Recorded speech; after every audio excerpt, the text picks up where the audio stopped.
Orlando Science Center watching the KABOOM show. I might be recording more videos today. If you can hear me, yeah, I will add and make some songs. So yeah. Your presenter for your KABOOM show, Eric. Whoa, that was an intense whistle if I ever heard one. How are you guys doing today? Yeah? Awesome. All right. My name is Eric. I want to welcome you guys to the Orlando Science Center and to your KABOOM show. How are you guys doing? Are you guys having fun so far? Yeah. Awesome. It's our first day. Great. All right. All the stuff you're going to see on the stage is all real. It is all real science, and it is all real dangerous, too. That's okay, because it's going to be a lot of fun. Because all the stuff you're going to see was all the science tested by trained professionals like myself and Sarah. And I want you guys to turn around and say hi, Sarah. Hi, Sarah. Wait, where's Sarah? Yeah, Sarah's really good at her job. She's going to help me out through the entire show, and not just her, you guys. You guys have to help me out through the whole show. Does that sound good? Yeah? Excellent, wonderful. So pretty much every demonstration you're going to see me do up here is going to look really awesome in the dark, and that's where Sarah comes in, and that is also where you guys come in. So anytime I say this magic phrase, this is going to look awesome in the dark. I want you guys to all turn to Sarah and say lights, please. So we're going to practice that right now. Ready? This is going to look awesome in the dark.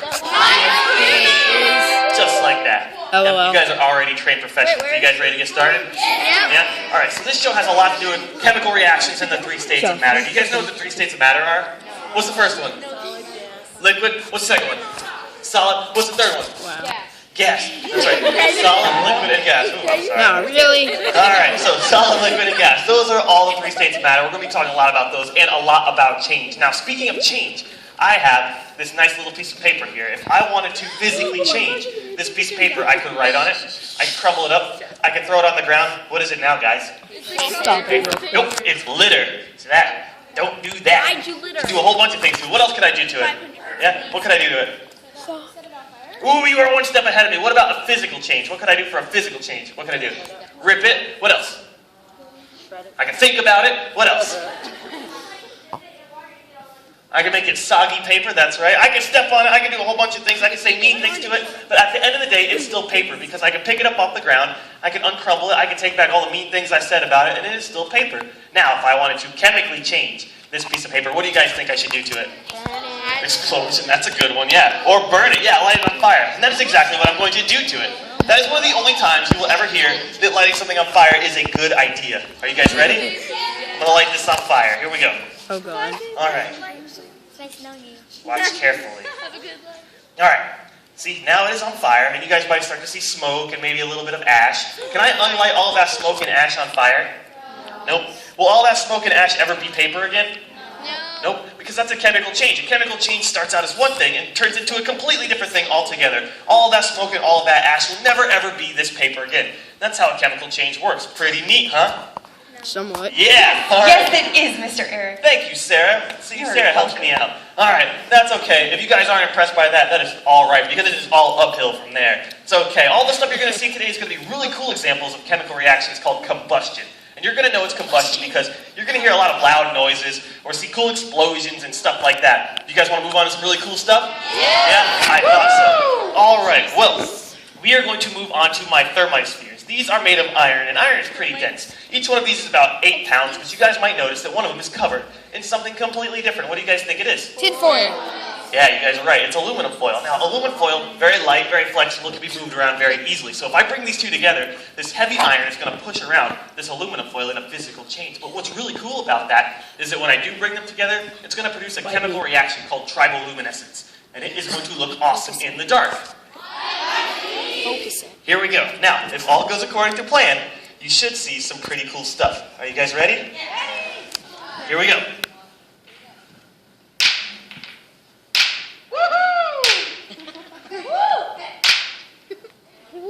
There we go. All right. All right. Did you guys see all those little sparks? Yeah. Those sparks are over 2,000 degrees. Yeah. But they're so small and they disappear so quickly that they don't have a chance to burn my hand, which is great news for me. We used a physical process to produce a chemical reaction, and it is all because of pressure. Yeah. That's right, pressure. You would never think that by banging these two together you could produce really cool sparks like that. But do you guys want to move on to something even cooler than this? Yes? Why not? Let's keep going.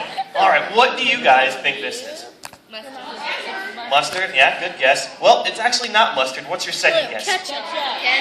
Mayonnaise? Nope, close though. It's called lycopodium powder. That was probably your third guess. Yeah, lycopodium powder is really cool. They use it to coat pills and vitamins and stuff like that to make it waterproof. They also use it in movies and TV shows for special effects.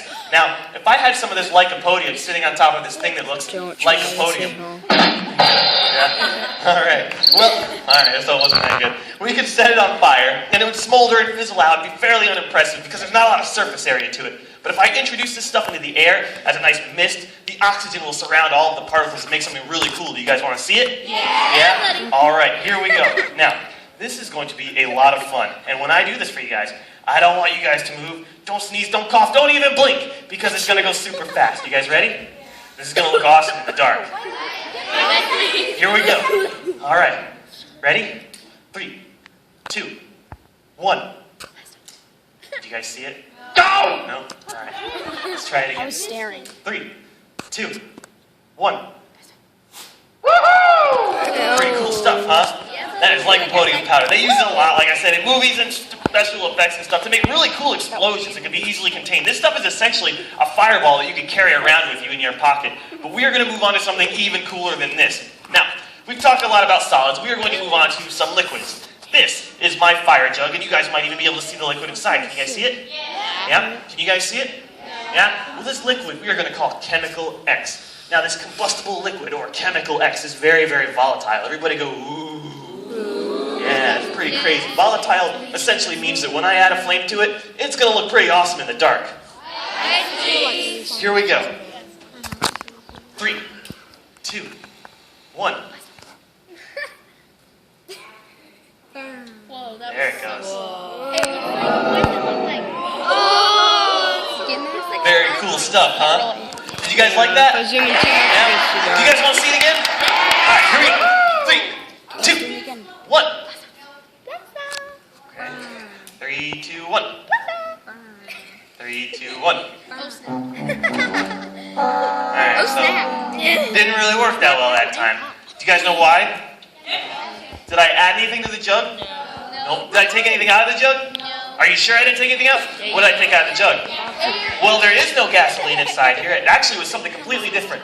There's 3 things that fire needs to survive. One is fuel, next one is heat, and the last one is oxygen. We have the fuel, that's my chemical X. We have the heat, that comes from my barbecue lighter, but the oxygen all burnt up the first time you lit the jug. And since there's only one way in or out of the jug, it's not going to work that well if we try it right away for the second time. So you've got to let more oxygen get into it. But you guys still liked it, right? Yeah? Good. I'm glad you guys like it. This is one of my favorite things to show you guys, and I like it so much that I just so happen to have another one.